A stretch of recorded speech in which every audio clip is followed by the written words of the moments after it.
And that is exactly what Jeff Bezos faced. For many years, the name of the most important woman in his life was almost never mentioned. Not in the newspapers, not echoed in noisy interviews. Jeff talked about technology, about growth, about shareholder value, about the dream of conquering space. But when asked about family, asked about emotions, the door to his heart was closed like a locked vault, and then at a private event in Aspen, everything changed. It was not a press conference, no cameras, no flashing lights, just a small room, a few dozen great minds sharing their hidden corners of life. The moderator asked a simple question. Is there anything you haven't said? Jeff paused, then leaned in and said slowly, it's time for me to talk about her. He didn't say her name, but he didn't need to. The room's mood changed instantly. One expected a beautiful tribute or a gentle love story, but what emerged was the truth, raw, unscripted, and tense. Not about the scandal, not about the betrayal,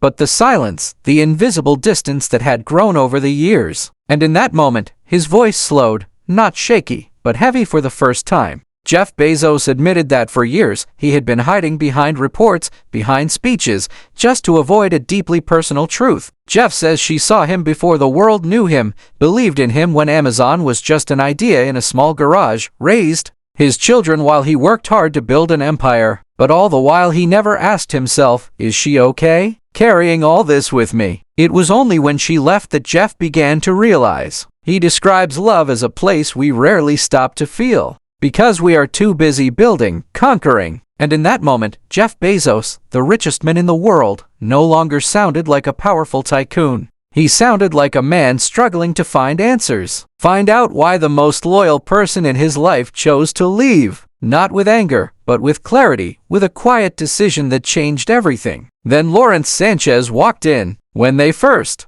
met, there were no headlines, no paparazzi lurking behind bushes, no tabloid stories of infidelity. To the outside world, they were simply two successful people with shared passion: aviation, media, insatiable curiosity. But in Jeff's orbit, things were much more complicated. Lauren walked in quietly, even naively. She saw genius. She admired ambition. She was drawn to the restless, unsettled energy that had propelled Jeff from a tiny garage to global domination. How could she not admire that? But what Lauren didn't see was the emotional weight, the scars inside, the version of Jeff that never made it onto magazine covers or into fancy boardrooms. At the same time, MacKenzie Scott was backing away from the marriage. Not with a huge fight, not with a dramatic confession, just with silence, with invisible distance, a fading emotion, a fading presence. Their house was still there, but Jeff and MacKenzie were no longer partners in the true sense. They were co-parents, co-founders, companions, but drifting apart. MacKenzie saw it, and she didn't try to hold on. She just started to leave quietly, but gracefully. Lauren didn't know. No one had warned her about MacKenzie's silence. No one told her that entering Jeff's world was not just entering a relationship. It was entering a legacy. A legacy built on intensity, obsession, and a constant need to move forward. By the time the media started to pick up on their relationship, the real story had already happened. It wasn't a scandal. It was a shift, a quiet turning point. But Lauren didn't know. She didn't understand that love in Jeff Bezos' world is never simple. It's always an equation haunted by the past. The divorce announcement was neatly crafted, slick, brief, respectful. We remain dear friends. The world applauded for civility, but those few lines never reflected the truth MacKenzie carried in her heart. What the world called a graceful separation was in fact just her way of quietly establishing boundaries. MacKenzie had spent 25 years standing behind a man who never stopped. She had watched Jeff transform from a bookworm to a global titan, from a husband to a headline-grabbing name. She knew his work ethic was legendary. She knew his standards were nearly impossible to meet. But she realized too late that Jeff's ambition was more than a motivator. It was a shield, a wall so high that love couldn't climb over it. And behind that closed door, MacKenzie had stopped trying to change him, not because she had failed, but because she was clear. She had 3 children to protect and another to adopt. At some point, she understood that her job wasn't to keep up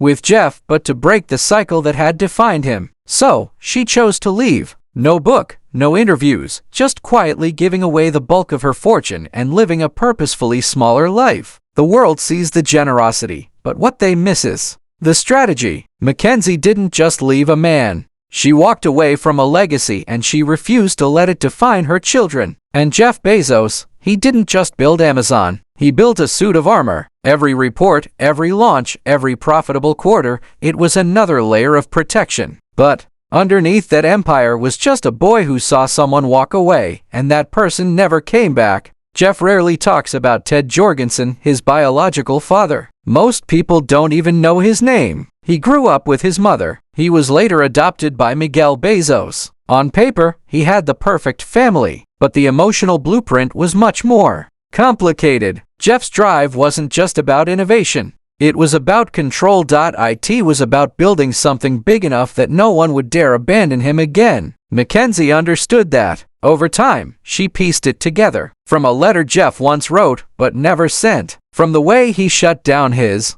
emotions when things got too personal. From the way he made success the sole measure of love. Jeff's emotional distance wasn't arrogance. It was defense. He had mastered the art of operation, but he had lost the ability to feel. That's what made him so appealing in business, but so difficult to love. He didn't reject people. He just forgot how to let them in. Lauren, as sharp and media savvy as she was, wasn't prepared for that. But MacKenzie had lived her entire life in it, and in the end, the price was too obvious to ignore. This wasn't a tabloid, not a scandal, not an argument. It was a conversation, just the two of them, Jeff and Lauren, in a quiet place. Maybe a mansion, maybe a retreat away from the media and the spotlight. And that's when Jeff spoke to her, not about MacKenzie, not about the affair, about the letter. A letter he'd written decades ago, never sent to the father who'd left and never returned. In it, Jeff poured out an unspoken pain, an anger that turned into vision, a silence that turned into an empire. Lauren listened, and slowly her understanding of this man began to change. Ambition, control, obsessive perfectionism. That wasn't just Jeff. That was the version of him he had to become to survive. And Lauren suddenly realized MacKenzie hadn't left for another woman. She'd left to break the mold, to make sure their children wouldn't grow up to be billionaires who found their worth in applause. The warning Lauren had brushed off was suddenly clear. It wasn't a threat. It was a torch, a silent message passed from hand to hand. You don't have to run, but if you choose to stay, know the weight you'll be carrying. There was no press release when MacKenzie left, but the aftershocks were everywhere, especially in Jeff Bezos' world. Publicly, he pivoted. Privately, he was forced to reflect and rebuild. The first thing people noticed was the change of pace. Jeff began to appear in more interviews, more talkative, more vulnerable, even philosophical at times. Then came the shocking decision: he stepped down as CEO of Amazon. Few believed it. A man whose name was almost synonymous with the company could leave. On paper, Jeff said he wanted to focus on passion projects, Blue Origin, climate change, innovation. But to those close to him, they knew differently. He was no longer running toward the future. He was running away from the past. Lauren Sánchez, now Jeff's partner, noticed the subtleties. The way Jeff fell silent in moments that should have been joyous, the way he hesitated before questions about his family. She once told a friend, Jeff was not protected, but haunted. Haunted by a past he had never faced. Haunted by a love that he only understood after losing. MacKenzie didn't just leave quietly. She left in a way that challenged Jeff to grow up. Not in public, but in private, where it really mattered. And now the challenge became Lauren's legacy. She wasn't just entering Jeff's world. She was entering an unfinished story, a legacy built on glory, but also soaked in pain. For Jeff, the question is not just who has he become, but also can Lauren carry on what MacKenzie chose to put down. Not wealth, not power, but truth. Lauren Sánchez is not just in love with a man. She is drawn to a legacy. She has dated other public figures. She has tasted glory and knows the price of the spotlight. But nothing could have prepared her for the reality of falling in love with someone like Jeff Bezos. Not just a tycoon, a legend. When it first started, it seemed simple. Two strong, successful people drawn to each other by their shared interests, aviation, ambition, adventure. Huge relationships shaped by trauma always play by different rules. The first time Lauren witnessed Jeff's spiral, it wasn't during a business crisis. It was because of a quiet moment triggered by an old memory or a random newspaper headline. Lauren later recalled she could only describe that moment as Jeff disappearing right before her eyes,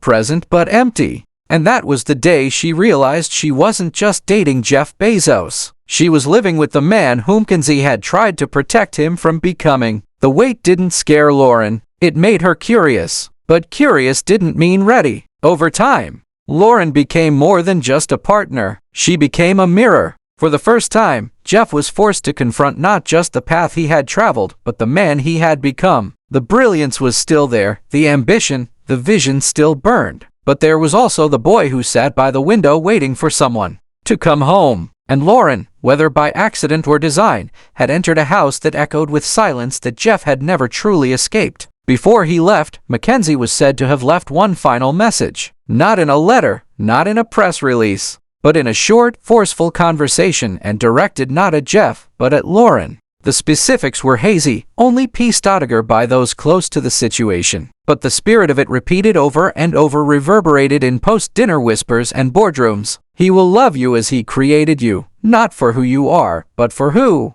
he needs you to be. It wasn't an insult. It was a warning wrapped in wisdom and etched with experience. Lauren didn't quite grasp it then. She thought MacKenzie was just saying that Jeff was too intense, maybe a little controlling. But she underestimated the depth of the message. Because what MacKenzie was trying to convey wasn't about domination. It was about absorption. Jeff didn't just build things. He absorbed them. Dreams, goals, even people. Not maliciously, but instinctively, as if someone had learned too early that nothing exists unless it's indispensable. His love was real, but it came with invisible terms, not written down, inscribed in every action. Lauren began to change, abandoning plans, adjusting her tone, adapting to his pace, all subtly, all gradually. And then, looking back, she no longer recognized herself. No longer the woman who had stood at the edge of the Bezos universe, confident, independent, unaffected. What MacKenzie had once tried to escape, Lauren was now beginning to inherit, not out of fear, but out of a growing understanding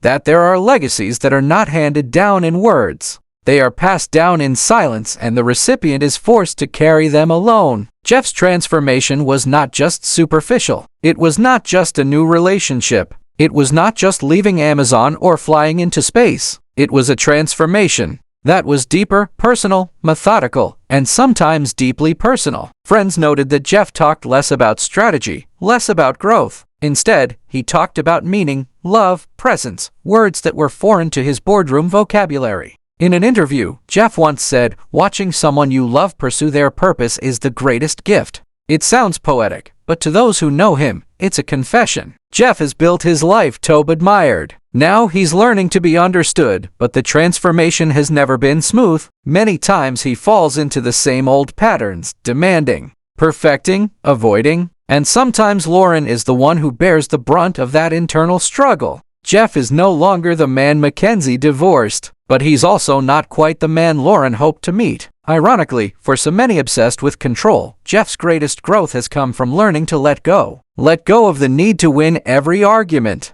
Let go of the image he carefully built. Let go of trying to prove his worth with every conquest. Instead, he started reading more novels, journaling, spending unplanned time with his kids. Not grand gestures, but healing pieces. And perhaps, in his own quiet way, Jeff wasn't just reinventing his life for the world.